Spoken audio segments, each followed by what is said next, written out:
Nüüd, kui ma tahan pildi tonaalsust veel täpsemalt kontrollida, kui exposure, recovery ja fill light mul võimaldavad, siis ma saan seda teha näiteks tonaalsuskurvi abil. See on siin nüüd see teine paneel, see tone curve nimeline. Tegelikult see tonaalsuskurv ei ole mitte midagi muud kui graafik selle kohta, et kuidas me tahame mingeid toone pildi peal muuta. Teisisõnu, kui see kurv on lihtsalt sirge selline, siis ei muuda me siin mitte midagi. Kui aga ma näiteks heledaid toone tahan muuta natuke tumedamaks, ma tõmban siit lights natuke allapoole, siis ma näen, et see ülemine osa läheb siit niimoodi lohku ja see tähendab, et see, mis enne oli nüüd heledam, muutub nüüd tumedamaks. Ja tumeda otsaga samamoodi. Darks ma siis liigutan ülespoole ja tumedam ots tõuseb ülespoole. Ma saan seda nüüd täpsemalt muuta, kui ma vajutan siia point variandile, siis ma saan neid punktikesi täpselt ise liigutada.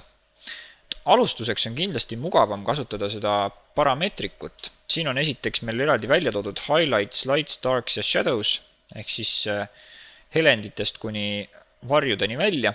Tonaalsuskurvi üks veel toredam võimalus on see, et ma saan siin pildil klikkides ka toone kohe ülespoole või allapoole liigutada. Ja see käib Targeted Adjustment tooliga. Targeted Adjustment toolist on mul nüüd Parametric Curve valitud ja kui ma näiteks siia tumedate peale klikin ja liigutan noolt üles või allapoole, siis tumedad toonid ka muutuvad vastavalt sellele. Ja ma näen, et graafik ka muutub. Heledama otsaga siis samamoodi vajutan näiteks siia mütsile ja highlights kohe tuleb allapoole tagasi.